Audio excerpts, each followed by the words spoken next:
you shouldn't have come back. The forest never forgets. Ethan, welcome back. The story you're about to hear isn't folklore. It isn't one of those ghost stories shared around campfires to make your skin crawl for fun. No, this one is real. My name is Ethan Cole, and what happened to me in the heart of Transylvania's Hoia-Baciu forest still haunts me every night. I didn't go there looking for horror, I went there chasing a mystery, a job, and maybe, in some twisted way, myself. Let me start from the beginning. It was late autumn, and I was living in Portland, Oregon, working freelance as a documentary videographer. I specialized in paranormal content, not because I believed in it, but because it sold. My YouTube channel had been struggling, and sponsors were drying up faster than I could find new ones. I needed something big, something that would shock people. That's when I received the email. It was from a man named Dr. Adrian Luca, a Romanian historian who claimed he was researching the Hoia-Baciu anomalies. His message was brief but eerie. Ethan, your work on American hauntings caught my attention. We have activity here in Cluj-Napoca that defies logic. The forest calls again. Bring your cameras. We'll document the truth, if it lets us. The words, if it lets us, unsettled me. But my bank account didn't care about superstition. Within a week, I had booked a flight to Romania, packed my cameras, a drone, and 2 weeks' worth of batteries. When I landed in Cluj, the air felt ancient, heavy with mist and the kind of silence that makes even city noise seem like a memory. Dr. Luca met me at the airport, an older man with deep-set eyes that never seemed to blink. He greeted me warmly, but I noticed he avoided saying the forest's name aloud. That night, we stayed in a small inn at the edge of town. The owner, a gray-haired woman named Ioana, looked terrified when I told her our plan. She crossed herself, whispering, "Don't go there after dark. The forest remembers those who enter. It hates being disturbed." I laughed it off, but later, as I was setting up my gear, I noticed her standing outside my window, watching the tree lean, as if expecting something to come out of it. The next morning, we drove to the edge of Hoia-Baciu.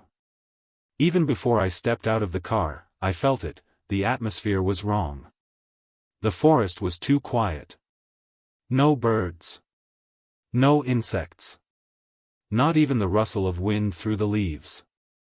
The trees grew in strange, twisted shapes, as though they'd been melted and frozen mid-scream. Dr. Luca handed me a small recorder. "Keep this with you at all times," he said. "If you hear whispers, don't answer them. Just record." I chuckled nervously. "Whispers?" He didn't respond. We entered the forest around noon. The air grew colder, thicker. My drone's GPS went haywire within minutes, and all my electronic equipment began to glitch. Static crept into my camera feed, and my phone battery drained to half in less than an hour. Still, we pressed deeper. By evening, we reached a clearing, a near-perfect circle where nothing grew, not even grass. The soil looked burned, though there was no sign of fire. Dr. Luca called it the clearing of silence. He said it was where people disappeared. That's when it started. A faint hum, low and vibrating, echoed through the trees. My camera lens fogged over, and when I wiped it clean, I noticed movement in the footage that wasn't visible to the naked eye. Shadows flickered between the trees, tall, human-shaped, but distorted, as if the forest itself was bending around them. "Ethan," Dr. Luca whispered, "we are not alone." The hum grew louder, and the sky, though it was still daylight, dimmed unnaturally, like a filter sliding over the sun. My ears began to ring. The ground beneath us pulsed, alive. Then, from the center of the clearing, the soil cracked open. Something whispered my name. I froze. Dr. Luca's eyes went wide. He grabbed my arm. "Don't listen," he shouted. "It's choosing." But it was too late. The air around me thickened, every breath feeling like drowning in syrup. My vision blurred, and a flickering image appeared in front of me, a woman, pale as moonlight, standing barefoot in the center of the clearing. She smiled. And then she spoke, in English. "Welcome back, Ethan." Back? I'd never been there before. Or had I? And then, everything went black. When I came to, the world felt different, quieter, colder, and somehow, older. My vision swam for a few seconds before focusing on a blurry shape kneeling over me. It was Dr. Luca, shaking my shoulder, his face pale and drawn. "Ethan. Wake up. Don't listen to it anymore." I blinked hard. The forest was dimmer now, even though my watch claimed it was barely 3 in the afternoon. The light had turned a murky green, as if the air itself was filtered through the leaves' veins. My head throbbed, my ears still ringing from that deep, unending hum. What happened?" I managed. He didn't answer right away. Instead, he handed me my camera. "Look," he said simply. The footage was shaky but clear enough, me standing in the clearing, motionless, while the woman's pale figure hovered inches from my face. She whispered something I couldn't hear, then touched my chest with one hand. The moment she did, every tree around us bent inward as if bowing, then snapped upright again in an instant. The screen cut to static. I looked up at the clearing. It was empty now. But the air smelled faintly like ozone and burnt soil. Dr. Luca sighed, pressing his temples. "It's begun," he muttered. "The forest knows you now." His words sent a chill down my spine. We decided to leave before nightfall. But finding our way back was impossible. The compass spun uselessly, the GPS refused to load, and even the path we came through had vanished, replaced by unrecognizable trees. Hours passed, though it felt like days. The forest seemed to twist and rearrange itself while we walked. Branches shifted, shadows moved. In directions that defied light. I began hearing faint whispers again, my name, repeated softly, over and over, as if carried by the wind. "Ethan, Ethan, come back, Ethan, it's not finished." At one point, I thought I saw my reflection staring at me from between the trees, not in a mirror, but in the air itself. My face, slightly distorted, eyes darker, smiling faintly. It mimicked every movement, except when I stopped. Then it kept smiling. Dr. Luca pulled me back. "Don't look at it," he hissed. "That's how it gets inside." Inside? We found a spot to rest near a fallen log. Dr. Luca unpacked a small wooden box, carved with strange symbols. He lit a candle inside it and whispered in Romanian. The flame flickered, then burned blue. "What are you doing?" I asked. "Keeping them away," he said, his voice trembling. "The ones who were chosen before." I swallowed hard. Chosen for what? He didn't answer. That night, or what passed for night in that cursed place, I woke to a sound like footsteps circling us. My camera recorded faint movement in the darkness, silhouettes walking around our camp, pausing, then vanishing when I turned to look. And then I heard her again.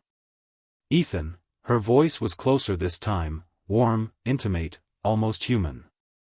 I turned toward the sound, and for a split second, I saw her standing between 2 trees, glowing faintly in the moonlight that somehow reached the forest floor. Her eyes looked familiar. When she smiled, I remembered. A childhood photo flashed in my mind, my mother, standing by a cabin in Oregon, the woods behind her identical to these. But that couldn't be. She died when I was 8.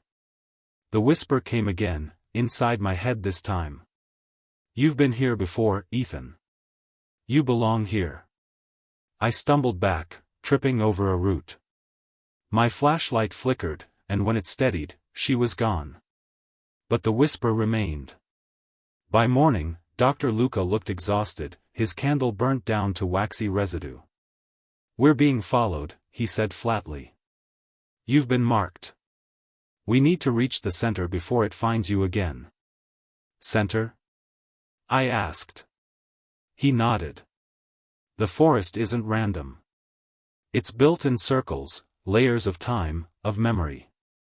The center is where it began. Maybe where it ends.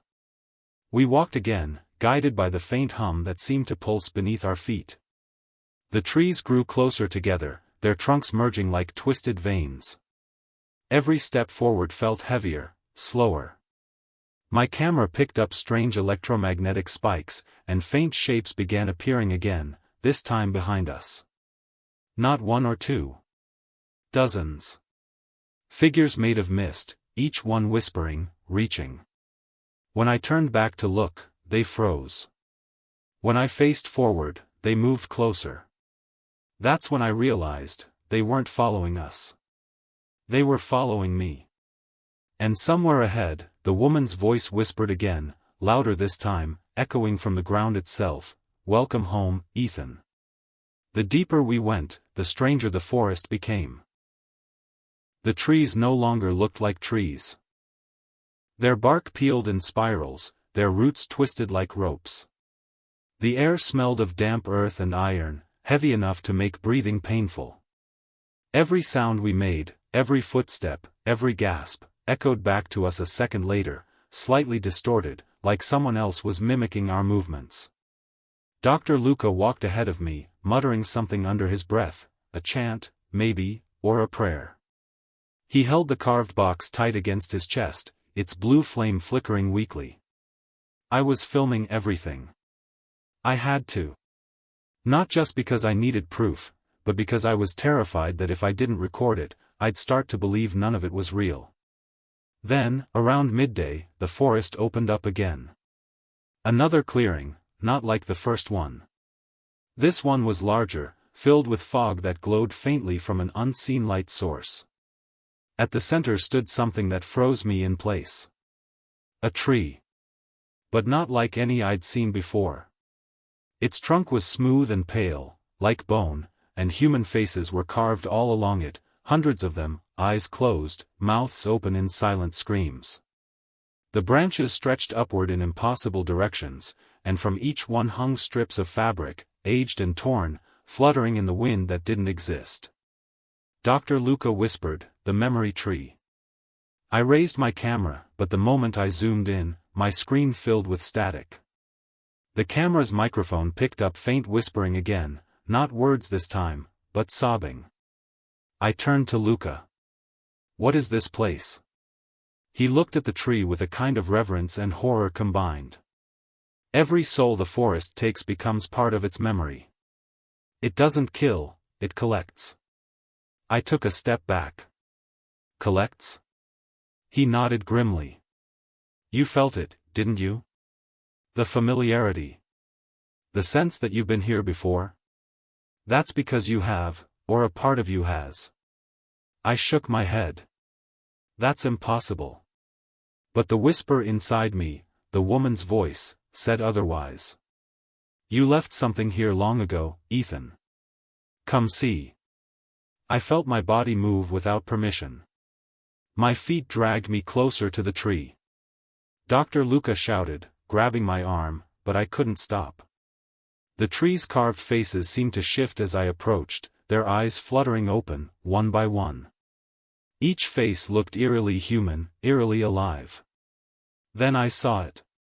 Among the faces was one I recognized. It was mine. Frozen mid-scream, half buried in the bark, as if the forest had swallowed me once before. I stumbled back, my stomach twisting. "What the hell, what is that?" Dr. Luca didn't answer. He was staring past me, at something approaching through the mist. The woman. She was clearer now, realer. Her white dress dragged across the ground, dirty and tattered, but her face was flawless. Familiar. My heart stopped. "Mom?" She smiled. "You shouldn't have come back, Ethan." My throat tightened. "You're dead." She tilted her head slightly. "Am I? Or did you forget where you left me?" Dr. Luca raised his voice, chanting faster. The blue flame in the box flared bright, sending sparks into the air.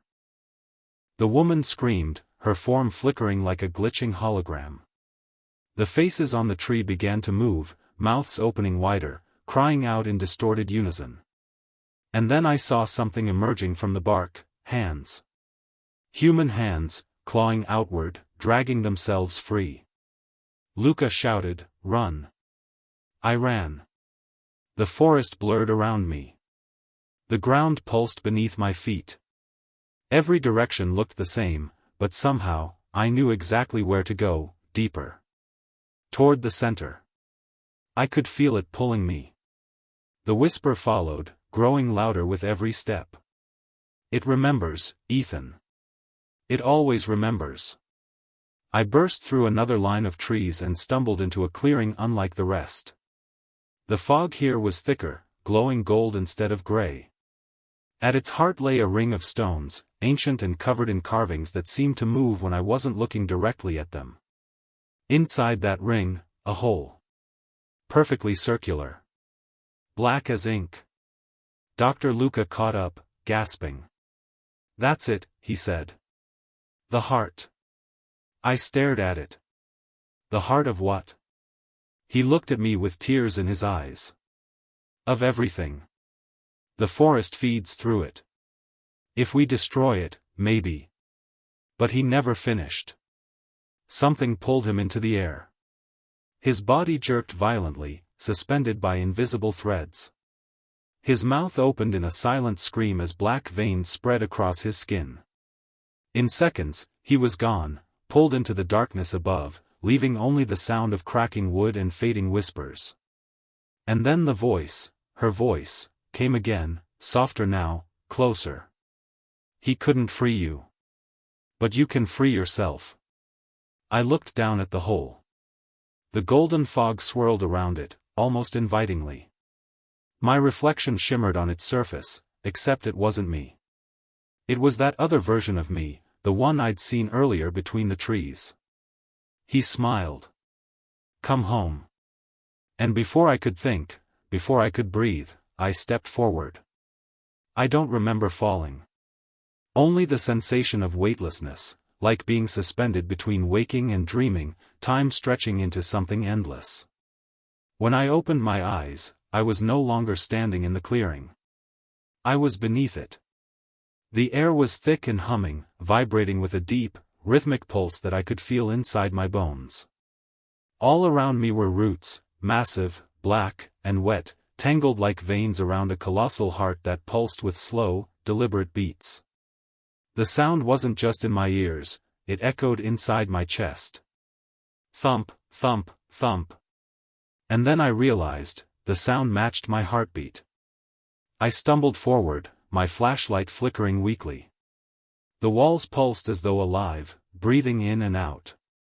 The deeper I went, the louder the whispers became, dozens of voices overlapping, crying, laughing, calling my name. "Ethan, stay, Ethan, don't fight it, you came back for us." Every voice felt familiar, like echoes of people I'd known, fragments of memories I'd long buried. I saw flashes in the walls, my childhood home, my mother humming in the kitchen, my first camera, the night she died. But in these visions, she wasn't dying. She was smiling. And behind her, the forest loomed.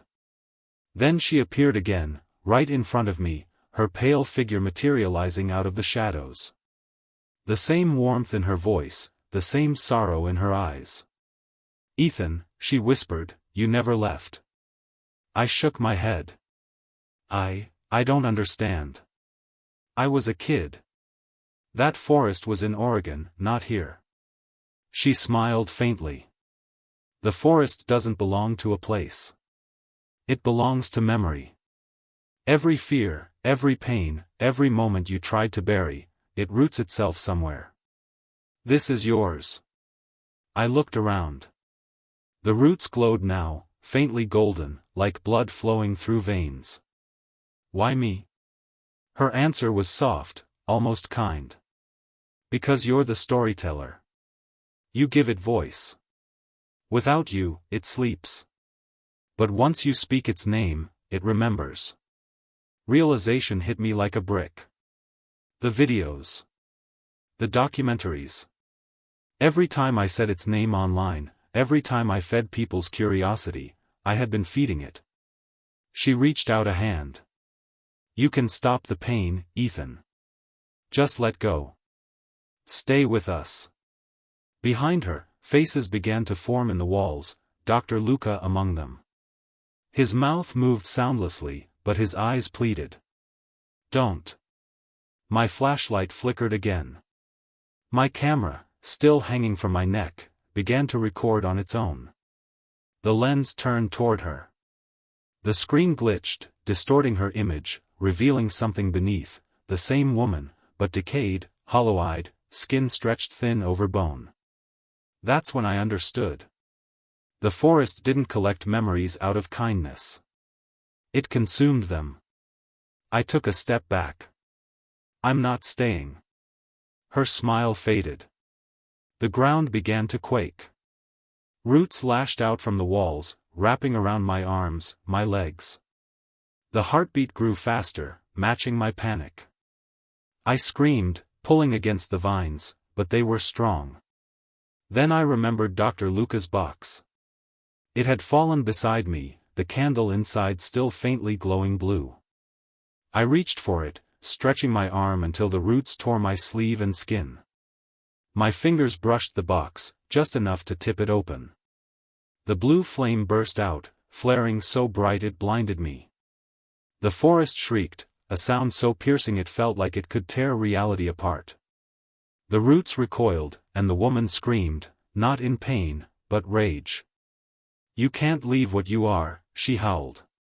You are the forest. I grabbed the camera, pointed it toward her, and shouted, then let the world see what you are. The moment her image filled the frame, the entire chamber convulsed. The light from the flame and the camera combined, white, searing, pure, and then, silence. When I opened my eyes again, I was lying in the same clearing where it all began. The sun was rising. My camera was cracked, its lens fogged, but still recording. Dr. Luca was gone. The clearing looked normal, peaceful, even. I stumbled back to town, half conscious, half dead from exhaustion.